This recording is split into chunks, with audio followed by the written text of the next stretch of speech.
Olá, eu sou o professor Fabiano Leitoguinho Rossi, sou o diretor de secretaria da Terceira Vara Federal em Governador Valadares e atuo como servidor público e professor já há mais de 20 anos na área jurídica. É um prazer estar com vocês aqui no FAD-Vale Online.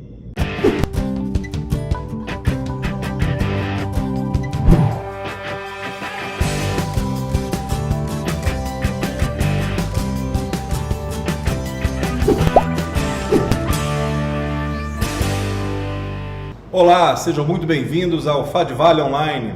Eu sou o professor Fabiano Leitoguinho Rossi e neste momento trabalharemos com um tema muito interessante e recorrente nos tribunais brasileiros, que é o direito médico. Mas antes de falar do direito médico, nós devemos falar sobre o chamado direito sanitário, em que o direito médico está envolvido. O que se trata o direito sanitário brasileiro, o direito da saúde? Quais são as áreas que são levadas a cabo para analisar o direito da saúde no Brasil? Basicamente, nós temos 4 áreas que envolvem essa acepção do direito da saúde dentro da doutrina brasileira, da jurisprudência e da legislação de regência.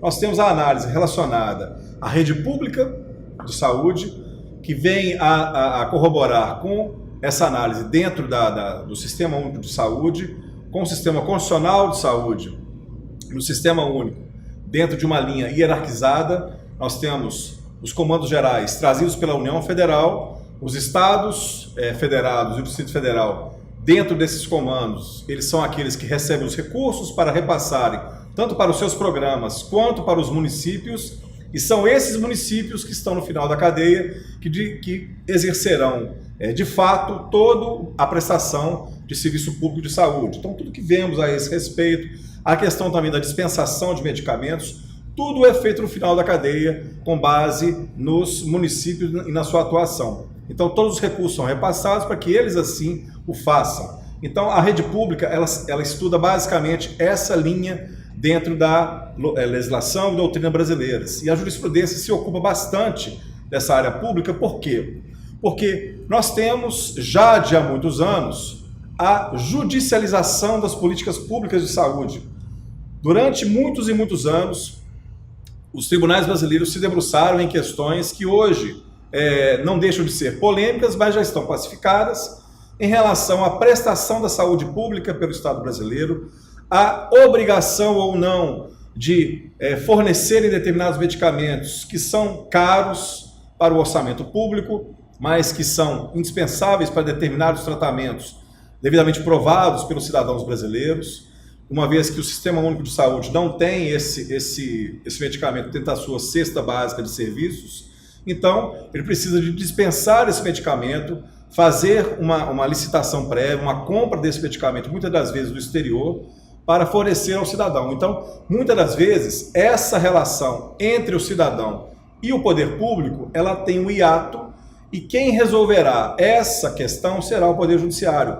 Infelizmente, porque, na verdade, quem deveria sempre solucionar essas questões seria o Poder Executivo, que é aquele que é o responsável por administrar e executar as ordens trazidas e os pragmatismos trazidos pela Constituição da República. Se ele assim não o faz, o cidadão não pode ficar sem a comprovação do seu direito, sem chegar à consecução óbvia do seu direito. Então ele vai procurar o Poder Judiciário, e o Poder Judiciário acaba por substituir de uma forma este poder público, determinando condutas positivas e impositivas a este poder para fornecimento de medicamentos, realização de cirurgias, tratamentos médicos e outras questões que estão aí em voga e que envolvem, em alguns casos, um debate mais aprofundado. Então, essa rede pública ela é bem ampla e muito interessante para a análise do direito da saúde.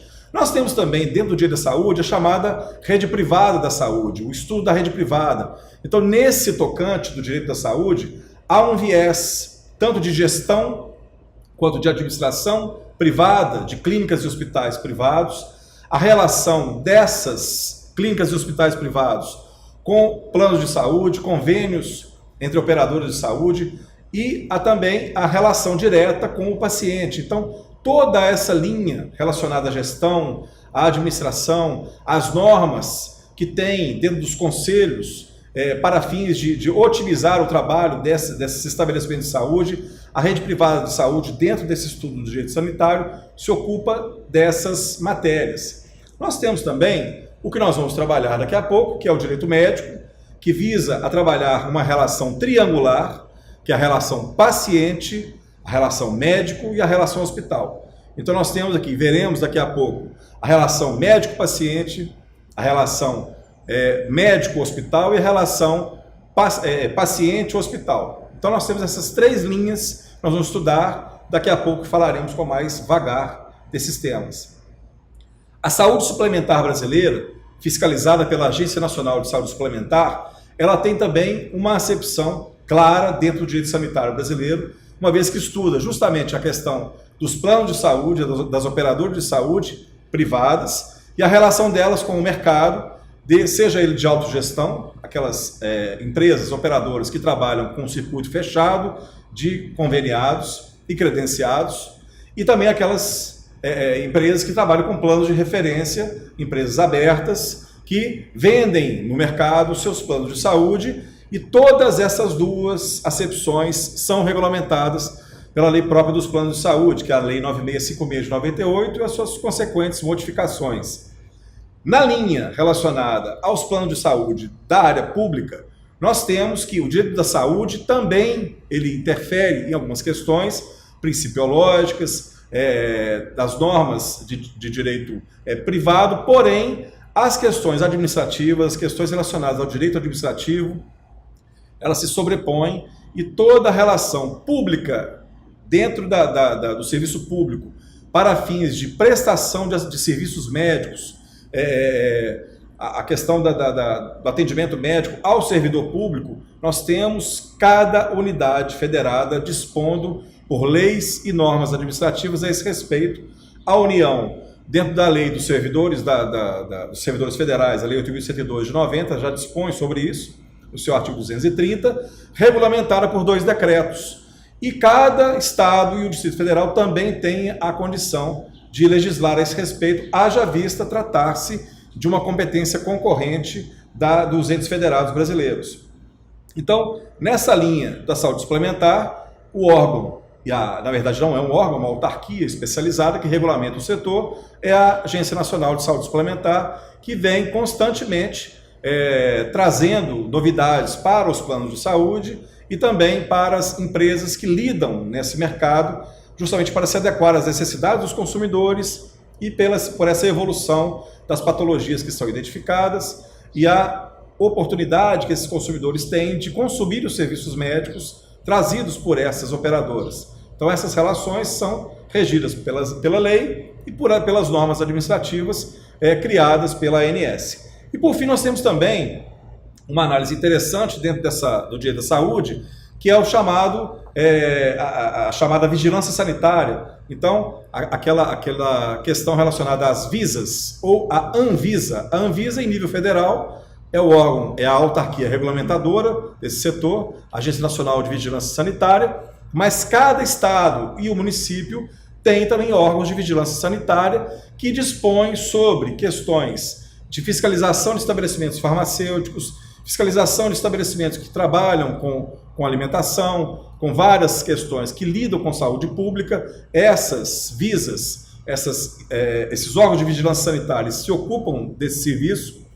A vigilância sanitária trazida pela Anvisa, ela tem, dentre outras questões que ela regulamenta, ela é a responsável por autorizar o funcionamento de laboratórios farmacêuticos do país, autorizar também que medicamentos do exterior sejam comercializados no país a partir do registro que ela faz, seguindo uma sistemática num processo administrativo, que esses laboratórios farmacêuticos buscam a Anvisa para esse fim.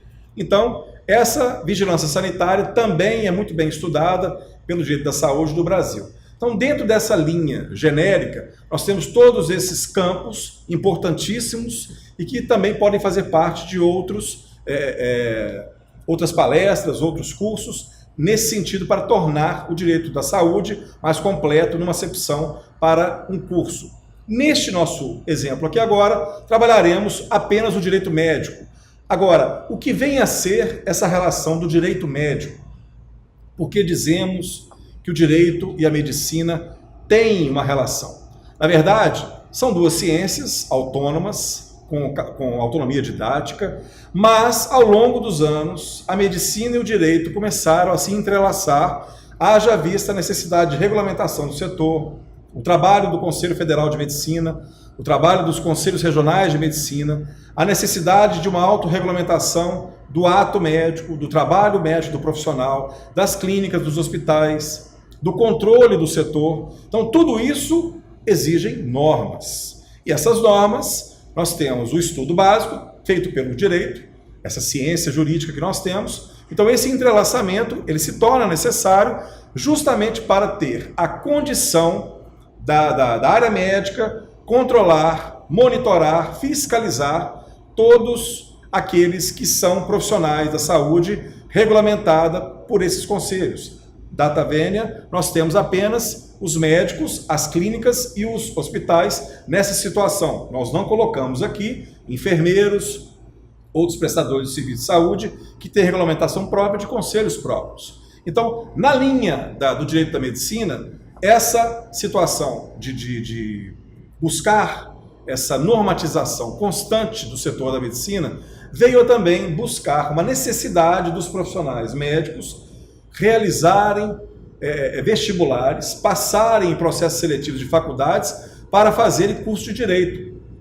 Então, provavelmente alguns dos senhores devem conhecer um médico que fez direito. Eu tenho na minha família pessoas que fizeram direito, que são médicos, justamente porque há necessidade do médico hoje de entender o direito para saber como lidar com o seu paciente, para saber como lidar com o hospital onde ele atende, para saber lidar com essa relação contratual, quais são os limites da sua atividade, quais são os seus direitos e deveres, o que é importante para ele assegurar dentro do sigilo profissional. Será que esse sigilo profissional ele é absoluto ou ele pode ser relativizado? Então, ao passar do tempo, os médicos buscaram as faculdades e ainda estão buscando as faculdades de direito para fazerem cursos, para se aprimorarem no direito e entenderem basicamente a sua atividade, notadamente no que tange ao que falaremos daqui a pouco sobre o erro médico, a responsabilidade civil pela sua atividade médica. Então é muito importante falar a esse respeito. Então nada mais, nada menos do que definir o direito médico, do que essa ciência do direito, esse conjunto de regras, normas e princípios que visa disciplinar a relação do médico com o seu paciente e com os estabelecimentos de saúde existentes no país. Então, essa relação entre eles e também os órgãos regulamentadores da atividade médica. Nós temos, basicamente, dentro dessa análise do direito médico, aquilo que dissemos no início, e agora nós vamos destrinchar esses 3 pontos, que é a relação médico-paciente, a relação médico-hospital e a relação paciente-hospital. Essas 3 relações, o direito médico se debruça sobre elas. A doutrina, já há algum tempo, já dispõe sobre isso, com autores de renome trabalhando esse setor. A legislação e também a jurisprudência nacional já vem tecendo comentários há muito tempo. Alguns casos já estão pacificados, nós falaremos aqui. Outros ainda muito polêmicos, mas que envolvem essa relação e muitas das vezes os advogados são chamados a participarem dessas causas e defenderem tanto a pacientes, quanto a hospitais, quanto a médicos.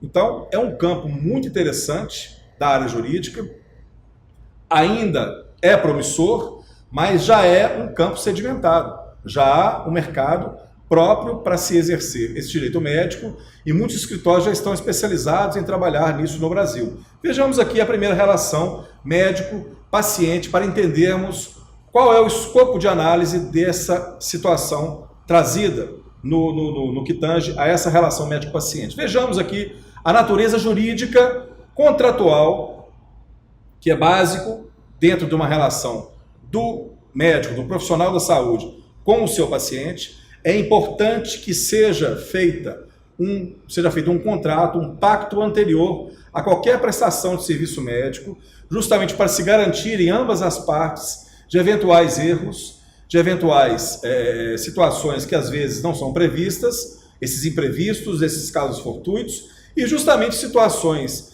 que podem ser previstas, mas é necessário um melhor questionamento quanto à atividade médica, tanto pelo paciente quanto pelos seus familiares, sabendo dos riscos daquela intervenção cirúrgica, por exemplo, e dos limites da atividade médica dentro daquela atividade que está sendo buscada por aquele paciente dentro de um hospital ou dentro de uma clínica, que esse médico seja o coordenador dessas atividades. Então, a natureza contratual, nós não conseguimos dissociar o médico e o paciente de um contrato. Este contrato de prestação de serviços médicos, ele é obrigatório para que ambas as partes se garantam nessa relação jurídica.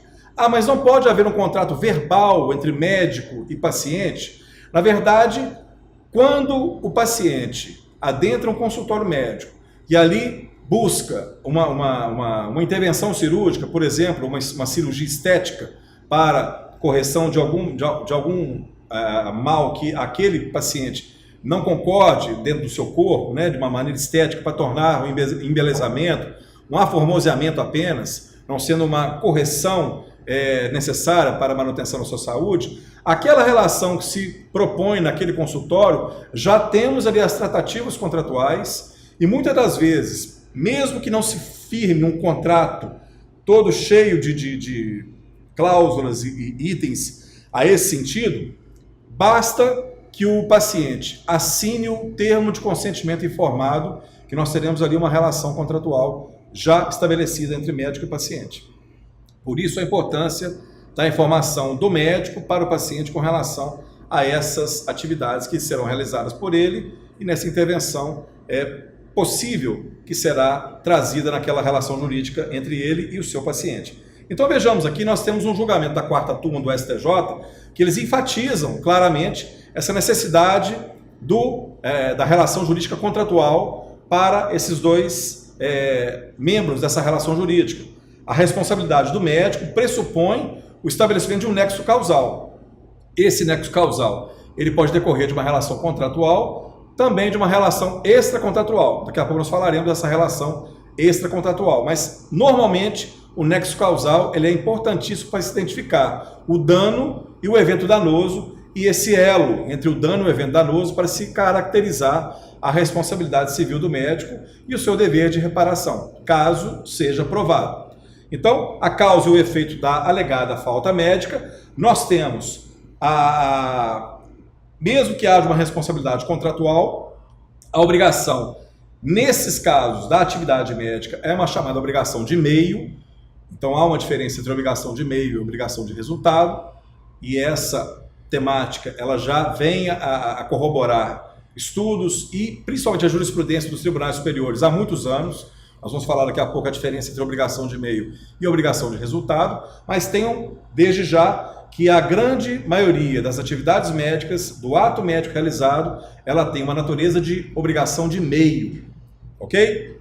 Então, normalmente o paciente tem que comprovar a culpa daquele médico para que ele seja responsável pelas atividades, porventura, equivocadas, praticadas por ele naquele paciente. Então ele tem que provar que houve erro, porque tudo estava estabelecido num contrato. Se há uma culpa, essa culpa deve ser demonstrada por provas cabais para que esse médico responda civilmente perante esse paciente, seja no conselho, seja na justiça brasileira. Então nós temos também a questão desse erro médico, falando um pouco mais dessa responsabilidade civil subjetiva do médico, do profissional. O STJ também já se debruçou nesse tema, em vários julgados. Nós trouxemos aqui apenas um para nós termos um campo de análise. O voto da ministra Nancy Andrighi, esse recurso especial 1.097.955, no seu voto, ela estabelece que da obrigação de meio, compete ao autor a prova da conduta ilícita do réu, demonstrando que este, na atividade desenvolvida, não agiu com a diligência e os cuidados necessários para a correta execução do contrato. Então, o ônus da prova, o ônus probandi, é do paciente. Haverá uma inversão do ônus da prova para o médico em casos específicos, que nós vamos falar daqui a pouco, quando estamos diante de uma responsabilidade objetiva do médico, que são os casos das cirurgias estéticas. Hoje os tribunais consagraram que nas cirurgias estéticas os médicos são responsáveis objetivamente pela sua atividade. Não há necessidade de demonstrar culpa. A mera condição de trazer um dano à compleição física daquela pessoa, isso já acarreta a responsabilidade do médico de reparar aquele dano. Caberá a ele, invertendo o ônus da prova, caberá a ele, médico, provar que ele não agiu dessa forma, houve todo o aparato que ele seguiu, todos os procedimentos adequados, e aquilo ali não estava dentro do controle dele da atividade médica. Muitas das vezes a justiça pede uma perícia por um médico capacitado para demonstrar se realmente aquela atividade houve dano causado pelo médico e ele teve condição de minimizar os riscos ou até agir conforme aqueles procedimentos que são regulamentados pelos conselhos e pela lei, para que ele possa minimizar a sua responsabilidade ou até extirpá-la, vamos dizer assim, acabar com ela, justamente porque há a condição nessa responsabilidade objetiva de inversão deste ônus da prova. Então, no que tange a essa obrigação de meio e obrigação de resultado, obrigação de meio como regra, nós temos toda atividade médica que não precisa demonstrar que a sua atividade ela é por si só objetivamente responsável por isso. Então, toda e qualquer situação em que o médico exercer o seu ato médico, ele terá que ser levado pelo paciente a demonstrar, este paciente terá a obrigação de demonstrar culpa que o médico agiu por negligência, por imprudência ou por imperícia na sua atividade médica e ali sim, demonstrado subjetivamente esta culpa do profissional, o médico terá o dever de reparar esses danos. Neste caso, nós estamos diante de uma obrigação de meio. A obrigação de resultado não é assim. Aquele paciente, ele visa diretamente ao resultado almejado, que é a cirurgia, o seu embelezamento. Qualquer situação que provoque um problema na sua complexão física, qualquer problema que aconteça ali no ato médico, que não esteja aquela situação de melhorar, de aformosear o corpo daquele paciente, de acordo com a sua vontade, de acordo com aquilo que ele planejou no consultório do médico, não importa se tem culpa ou não, o médico será responsável pelo resultado causado. Então não importa, aqui não temos que comprovar nenhuma hipótese de culpa, a não ser, como nós falamos anteriormente, a oportunidade da inversão do ônus da prova para o médico e ele conseguir demonstrar isso nos casos que é possível fazer isso. A jurisprudência brasileira está dificultando ao máximo essa oportunidade do médico demonstrar que ele não agiu dessa forma e causou dano à parte. Então, muitas das vezes, os tribunais têm condenado os médicos por essa obrigação de resultado, nessa responsabilização objetiva, a reparar os pacientes em cirurgias estéticas. Então, nós temos, como falamos anteriormente, o termo de consentimento informado, ele atua basicamente como um pacto adjeto ao contrato de prestação de serviços médicos. Então, este TCI, ele será anexado a um contrato de prestação de serviços para que o médico se garanta, tanto com os termos que estão ali, das obrigações e direitos das partes no instrumento contratual, e também no termo de consentimento informado. O que vem a ser este termo? Neste documento, o médico informa quais são os riscos daquele procedimento cirúrgico, tanto para o paciente quanto para os seus familiares, o que pode acarretar de desdobramento daquele ato médico, e ele está ciente, assinando aquele termo de consentimento informado, o paciente e os familiares estão cientes dos riscos que o ato médico pode causar. Todo ato médico tem risco. Não há como não haver um risco em qualquer atividade cirúrgica. Toda ela tem risco. Então o médico se garante por este termo circunstanciado, assinado antes do procedimento médico, que é o chamado termo de consentimento informado. Como eu disse, se você não assinou o contrato com o médico, este termo de consentimento informado já é um instrumento contratual que garante tanto a médico quanto a você, paciente, a eventuais danos causados que serão discutidos nas vias próprias.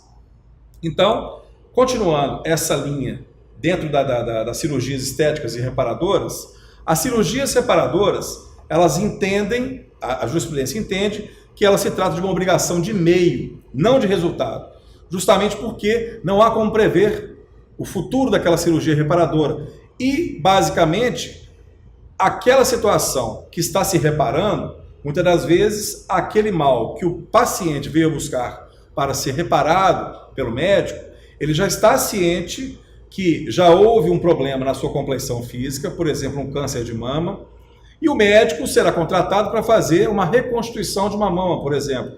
Esta não é uma cirurgia estética, esta é uma cirurgia reparadora. E neste caso, somente responderá por danos causados se for provada a culpa pela negligência, imprudência ou imperícia do médico. Diferentemente de uma cirurgia estética plena. O que se busca ali é um embelezamento do seu corpo. Você não precisa dessa cirurgia, mas você quer se embelezar, você quer afinar o nariz, você quer emagrecer, você quer redesenhar o seu corpo, você não precisa disso. Isso não é uma questão de saúde, mas é uma questão de vaidade. Então, nesses casos, o médico responde por qualquer resultado diferente daquele que foi planejado no seu consultório. Aí há uma diferença gritante entre essas duas relações, as cirurgias estéticas, que estamos diante de uma obrigação de resultado, e das cirurgias reparadoras, que estamos diante de uma obrigação de meio. Então, nós temos, dentro dessa relação de obrigação de resultado, nessa obrigação de resultado, o STJ também já disse claramente em alguns dos seus julgados, e já sedimentou jurisprudência, como essa que nós estamos falando aqui agora, a responsabilidade profissional da medicina, do profissional médico, permanece subjetiva. Porém, cumpre ao médico, contudo, demonstrar que os eventos danosos decorreram de fatores externos e alheios à sua atuação durante a cirurgia. Essa é a situação da inversão do ônus de prova. Porque na obrigação de meio, a prova está com o paciente. Ele tem que provar. Aqui, no caso da obrigação de resultado, inverte-se para o médico, mostrando esses dois pontos que o STJ esclareceu. Fatores externos que atrapalharam a sua atividade e a atuação durante a cirurgia. Situações que não estavam previstas, claramente nos termos assinados do contrato e tanto no TCI. Agora, nós temos também a natureza jurídica extracontratual de uma relação médico-paciente. Aqui nós temos um ato ilícito causado pelo profissional, que tem aqui o dever de reparação claramente estabelecido pelo Código Civil, e esse artigo 186, ele tanto disciplina a responsabilidade civil contratual quanto extracontratual. Vejamos o seu texto, que é muito claro para os senhores que já conhecem, e vamos revisar este conteúdo aqui para aqueles que não têm um domínio certo dessa parte. Aquele que por ação ou omissão voluntária, então tem que ter vontade, aqui não há uma involuntariedade. Voluntário, ele quis fazer isso ou não quis fazer isso. Negligência, imprudência e tem a imperícia que está aqui por trás, violar direito e causar dano a outrem, ainda que exclusivamente moral, comete ato ilícito. Este ato ilícito ele decorre tanto de uma relação contratual quanto de uma relação extracontratual. O 927, vindo a trabalhar essa parte da responsabilidade extracontratual, ele diz que aquele que por ato ilícito causar dano a outro fica obrigado a repará-lo. Haverá a obrigação de reparar o dano, independentemente de culpa. Aí nós estamos diante de uma responsabilidade objetiva, nos casos especificados em lei, que é a responsabilidade extracontratual, ou quando a atividade normalmente desenvolvida pelo autor do dano implicar, por sua natureza, risco para os direitos de outrem. Há necessidade de demonstração nesses casos, que há a oportunidade de ocorrência de uma responsabilidade extracontratual. E no caso do artigo 951, ele fala da relação médico-paciente de uma maneira mais clara. Ele se refere aos artigos 948, 949 e 950, que são artigos que tratam sobre questão de homicídio, acidentes que causam um problema na capacidade laborativa, problemas de saúde, o dever de indenização com relação a isso, e aqui não. Aqui, tendo esses artigos que falam sobre esse tema anteriormente como uma base para assim entendermos essa conotação do 951, ele fala que aplica-se esses casos de indenização na situação devida por aquele, no exercício da atividade profissional, exercer por negligência, imprudência ou imperícia, morte, causar a morte do paciente, agravando-lhe o mal, causando-lhe lesão ou inabilitá-lo para o trabalho. Porque a morte está no 948, o homicídio.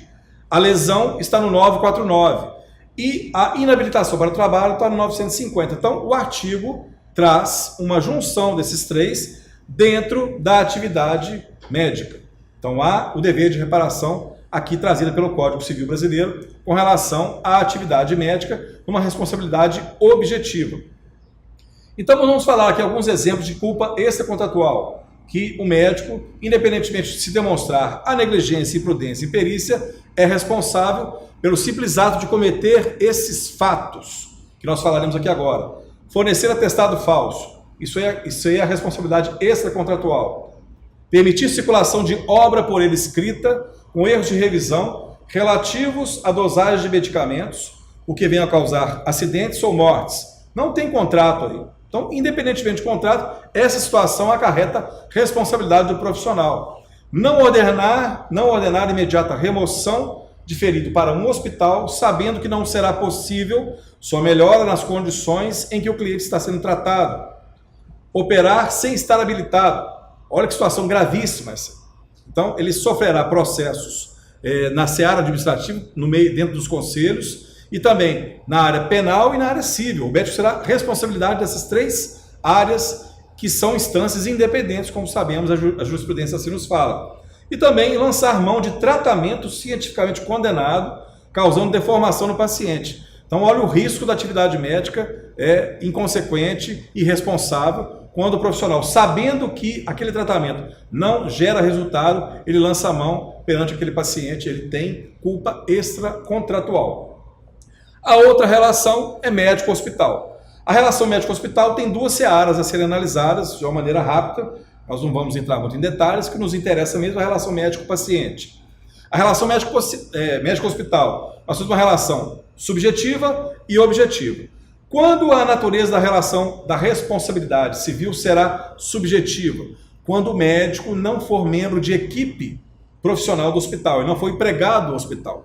Porque se ele não for empregado do hospital, ele é um profissional autônomo que contrata do hospital salas de cirurgia para realizar procedimentos médicos.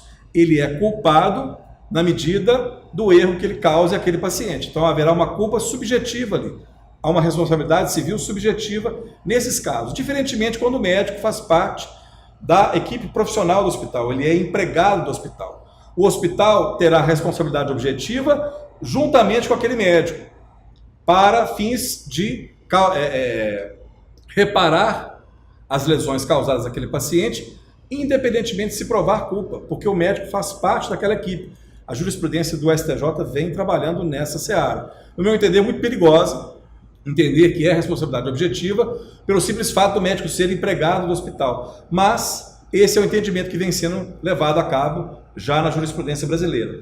E nós temos também a relação paciente-hospital.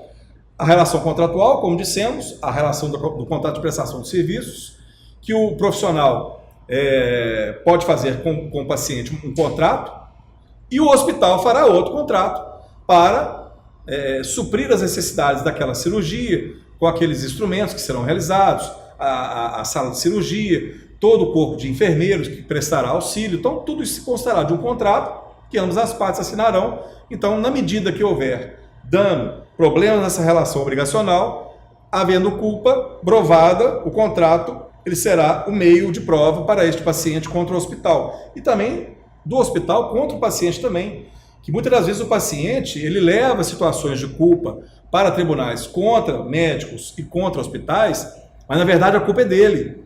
Inverte-se a culpa para ele. Por isso que um bom documento, uma boa prova, ela inverte-se essa relação obrigacional e nós teremos ali como inverter este dever de lealdade das partes para o paciente, que está tentando levar aquela situação para uma vantagem pessoal. E a questão da relação extracontratual, derivada da lei, quando nós falamos que o hospital pratique ato ilícito contra esse paciente. Nos termos daqueles artigos 186, 927 e 950. Temos também a relação do hospital, do paciente, das operadoras de saúde, que pode ser tanto objetiva quanto subjetiva, independente da situação Pode haver uma relação objetiva das operadoras com aquele consumidor que compra da sua empresa aquele plano de saúde. Então, com relação a essa operadora, este paciente tem dever de ser reparado, independente de provar culpa ou não dessa operadora, a operadora tem responsabilidade objetiva, é o que os tribunais vêm analisando isso hoje. Também não concordo com esse entendimento. Não acho que o fato de ser contrato entre consumidor e operadora seja passível de haver uma relação jurídica dentro de uma responsabilidade objetiva, mas a jurisprudência do STJ caminha nesse sentido. No que tange ao hospital e aos convênios médicos das operadoras, nós temos uma relação contratual, haverá necessidade de se provar culpa. E também a relação do paciente com o hospital e as operadoras, nós temos tanto questões que são culpa subjetiva e também culpa extracontratual, depende da situação que for levada caso a caso. E nós temos, por fim, uma análise do Código de Ética Médica e do Código de Processo Ético Profissional. Por que é importante trazer isso dentro do direito médico? Justamente porque são os meios jurídicos que o médico tem para garantir a sua atividade médica e para garantir também a prova com relação a evidentes processos administrativos que ele venha a sofrer no âmbito do seu conselho por pacientes que se sentiram lesados. Então, esses conselhos, quando abertos processos administrativos contra eles, dentro dessa estrutura, os médicos podem ser punidos com base no Código de Ética Médica, utilizando das normas procedimentais deste Código Processo Ético Profissional. Então nós temos aqui a resolução do Conselho Federal de Medicina, que ainda está em vigor, com algumas pequenas alterações, a resolução 1931 de 2009, que trata, dentre outras questões, do direito dos médicos, a responsabilidade profissional do médico, os direitos humanos envolvidos na relação médico-paciente, a relação com os pacientes e os familiares e a questão do sigilo profissional, que também pode ser relativizado. O sigilo profissional ele poderá ser relativizado em situações pontuais. Normalmente o sigilo ele é absoluto, mas ele pode ser relativizado quando uma das situações é quando o Poder Judiciário ele precisa daquele diagnóstico, determinada doença, aquele prontuário médico que aquele profissional tem de toda a vida naquele hospital de determinado paciente, e este paciente precisa desse documento médico para fins de obtenção, por exemplo, de um benefício previdenciário. Este prontuário médico deverá ser fornecido ao Poder Judiciário e esse sigilo profissional dessa atividade médica será relativizado. Porque o prontuário médico, se você for pedir diretamente ao hospital, eles não te passam, justamente para assegurar o sigilo do profissional. Nesses casos, o juiz determina e há a possibilidade do hospital fornecer este prontuário médico para esses fins. E a resolução 2145 de 2016 é que trata do processo e das relações procedimentais utilizadas por médicos e por aqueles pacientes que se envolvem nessa relação jurídica processual dentro de um processo administrativo no âmbito do Conselho Federal de Medicina ou nos Conselhos Regionais de Medicina. Aqui falam todas as normas procedimentais. No primeiro momento, uma sindicância, dada a sindicância, ficar assegurado ali que há um problema a ser averiguado de uma forma mais detalhada, abre-se um processo ético profissional, faz-se o julgamento, nós temos a oportunidade de recursos, prazo de 30 dias, a revisão do processo e a reabilitação profissional quando, passados de 8 anos do trânsito em julgado dessa punição que o médico sofreu, a não ser que ele perca a possibilidade de exercer a medicina, seja cassada dele o registro. Nesse caso, é impossível reabilitação profissional. Nos outros casos, a reabilitação profissional é possível. Então, meus amigos, essas são as ideias básicas relacionadas ao direito médico. Muitas outras coisas poderiam ser faladas aqui, mas dentro dessa nossa conotação, falamos sobre o direito da saúde e o direito médico. Agradeço a atenção de todos. Aquele abraço.